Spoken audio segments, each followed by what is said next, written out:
Hey guys, what's up? My name is Ronan Vico. In this video, we're going to learn how to get more than 2000 rows in Power Apps Canvas and how to deal with the delegation warning. We need to understand what is delegation, and the first thing you need to understand here is that this is a warning, not an error. We're going to understand better what is delegation, how to deal with this issue that we are seeing here, and for doing it, I'm using here a SharePoint list, but it's the same thing for any of your data source that you are using. The first thing that I am doing here is to have a SharePoint list with 4,000 items. Okay, you can see here by the ID. So I have an item on the 4,000 ID row. So I have more than 4,000 items on the SharePoint list, and I'm already connected here. When I try to filter and do some filters on this SharePoint list, we get this warning. When I try to filter this data source, trying to get all the items who have the ID greater than 0, ID greater than 0, it's not delegable. So this function greater than in a number column, it's not delegable to the SharePoint list. You need to understand that. What is the meaning of the word delegation, delegable? The meaning of the word in a simple words. Delegation is the process of distribution and entrusting work to another person. It's exactly what is happening here. When we tell to SharePoint, please SharePoint, go to the list and try to get to me. So I'm delegating to the SharePoint. I'm saying, SharePoint, please go to your list and try to find for me every ID who is greater than 0. This function, get greater than 0 in a number column, it's not delegable.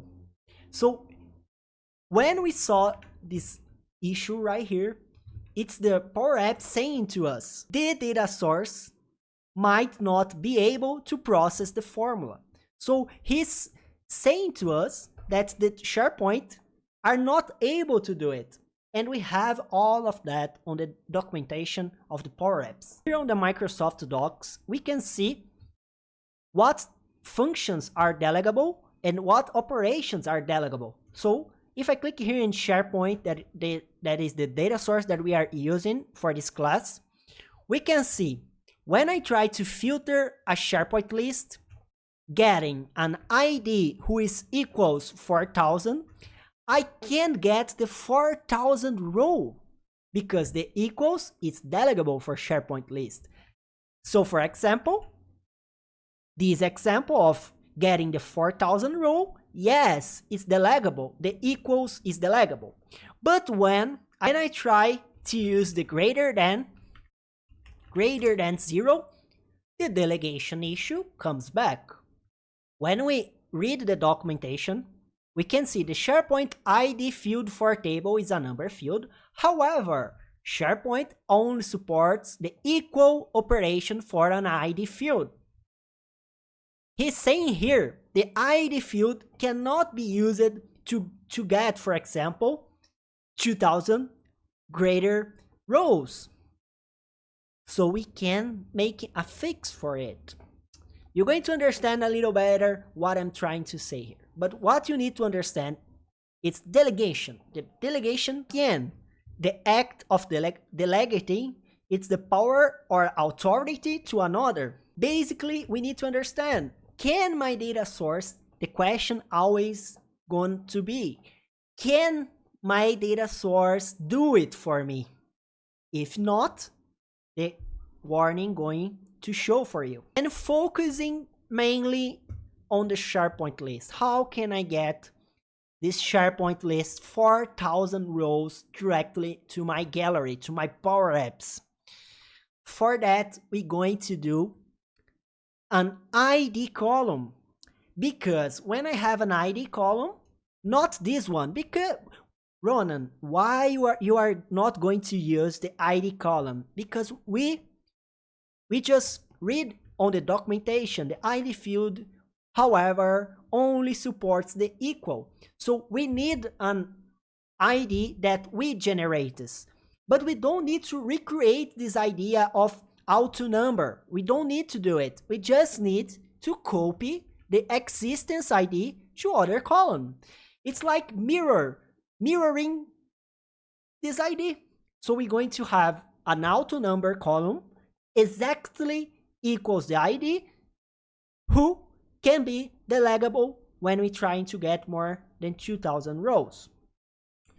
Just to be clear, when we try to get all the data from this data source, just to understand, when we insert here a text label and use the function count the rows of TB address, we're going to see that the limit is 500 records. And we can increase the 500 to 2000. So the data source can bring to us more than 500. We can change to 2000, okay? And when we refresh that, we can see that even without using any filters, we can get the max item of 2000. And that's because of the delegation.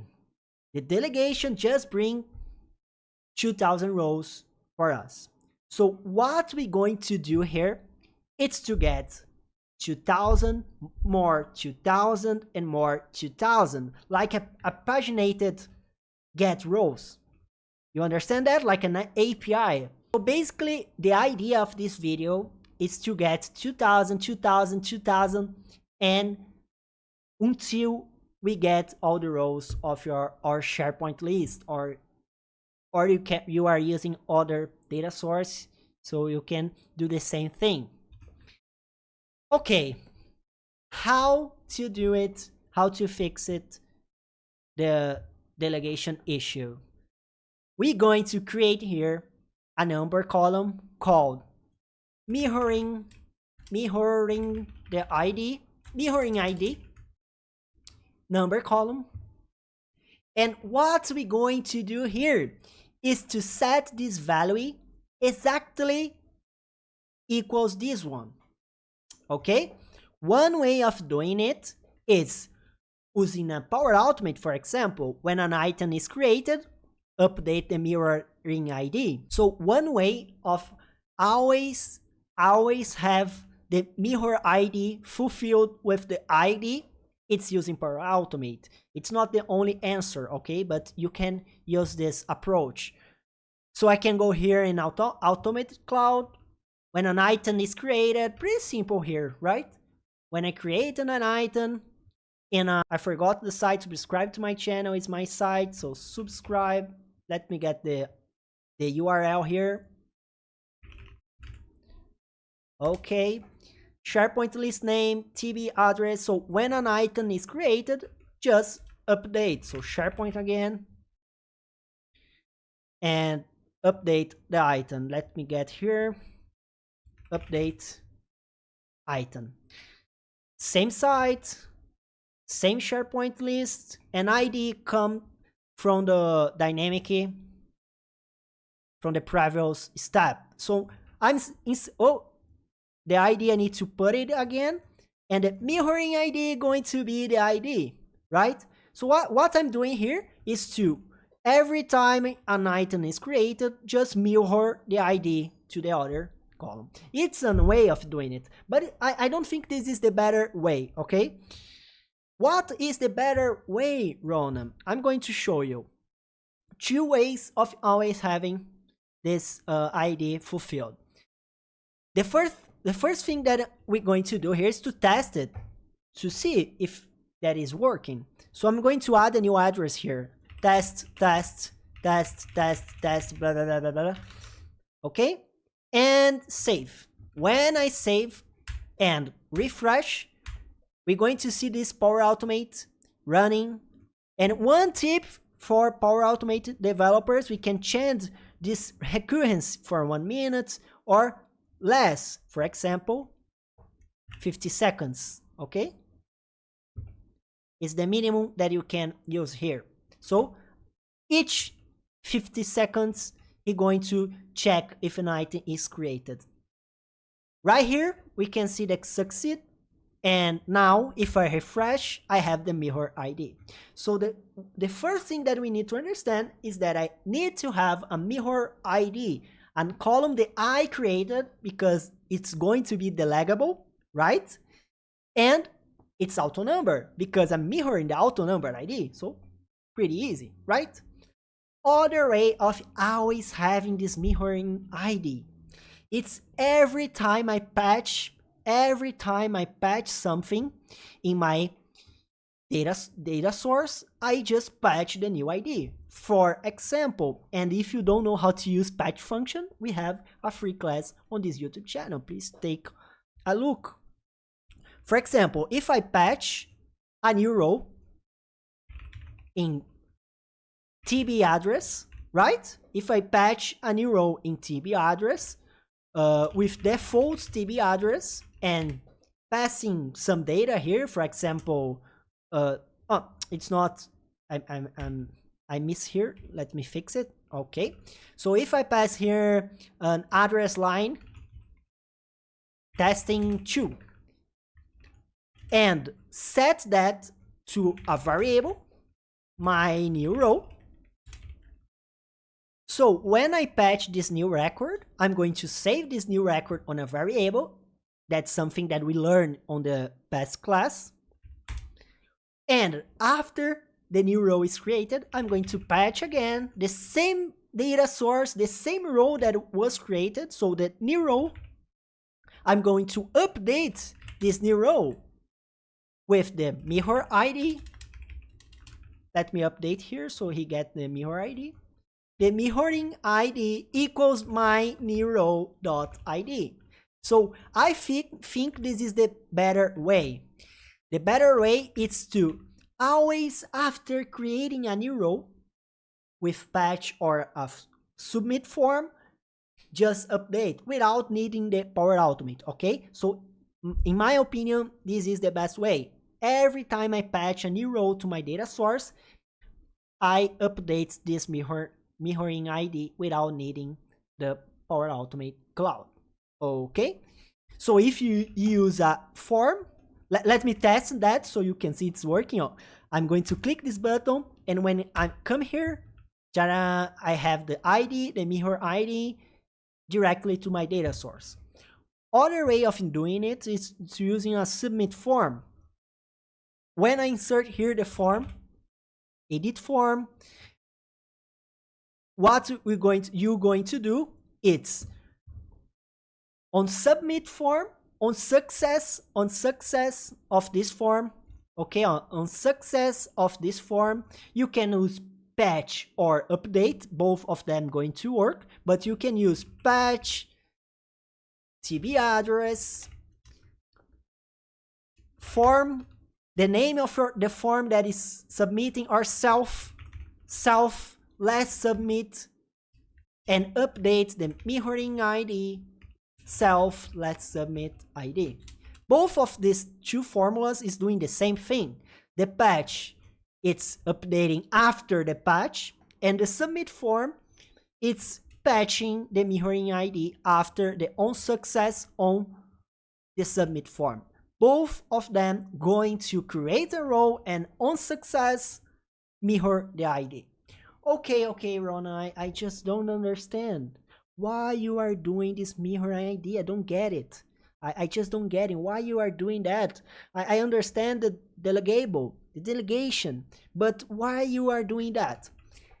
Because if I have all this column filled with the ID, I can get 2000, 2000, 2000 until I have all the data source filled in a collection. And we're going to do it right now. But to do it, what I need here, I need to fill these rows. So if you are doing this for the first time, you already have the table and the mirror ID is blank, you can use the access to update. My access is Portuguese, but don't worry, you can do it on your access in English. I'm going to say in English here so you can find. Basically going to external data, new data source, and connect it to your SharePoint list. You're going to copy your site, you're going to fill here your SharePoint site, and you're going to keep a link to the data source. We need to connect it with a link, not import mode. You need to link to this data source, to the list. Because when I link here the TB address, I am seeing the reality, the online TB address, right? This TB address right here, it's exactly the same SharePoint list that I have right here. So what I can do in Access, why I am doing that on Access? Because I can create a query to update this table. So create a new query, an update query, and I can do it with SQL. I don't need to use the editor. I can do update TB address, set mirroring ID equals ID. I'm setting this mirroring ID equals this column ID. When I run that, execute, yes, I can just refresh the page, and we're going to see that is filling the mirroring ID. So if it's the first time that you are using the list and you already have more than 2,000 rows, you can use Access. So the Access can update pretty fast the mirroring ID for you. My query just finished, and now I have all the list filled. The mirroring ID equals the ID, and now I can do the technique that I was talking about to collect 2000. And why 2000 and 2000? Why the number 2000? It's because it's the maximum data row limit that we can use it. We can get 2000. It's a limitation of the data source. We can do nothing about it, okay? So let's go. In your first screen, okay, I'm going to create a screen right here named screen get rows. It's my screen get rows. In this screen get rows, I'm going to insert a button called get rows. Okay, get all the rows. In this button on select, I'm going to start my idea. What is my idea?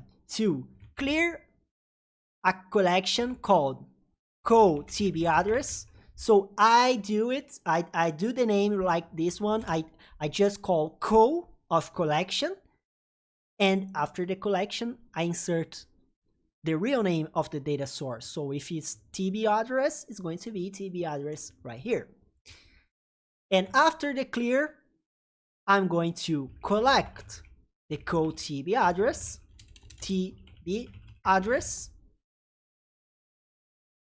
a filter from my TB address, and I know each filter that I do can bring from 0 to 2000 rows, right? So what I'm going to do here, it's to filter TB address. I'm filtering this SharePoint list where the ID is greater than 0. No, it's not the ID, right? We created a column that is delegable. So the ID here already have the issue. This right here is calling to us. The SharePoint list is not be able to use greater than in these columns. That's why we created the mirror ID. So mirroring ID, no more issues. Okay, so filter TB address mirroring ID where the ID is greater than 0. After that, I know that this collection can bring and will bring from 0 to 2000 rows. what I'm going to do next is to collect it again. Please collect it again. But now I don't want to filter the mirroring ID greater than 0. I want to filter mirroring ID greater than my max from my last collection. Ta-da! So what I'm doing here is to please get the max value of mirroring ID. For example, in this exactly case, going to be 2000. So more than 2000 and more than the last maximum ID. I'm getting, it's like a paginated call from APIs. Get the more than the last ID, more than the last ID.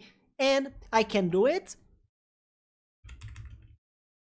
how many times I think that is perfect for my data source. In my case, just 2 times won't be enough because I have more than 4,000. So I need to get 2,000 and then 2,000 and then 2,000 again, because then I will have to the maximum of 6,000 rows.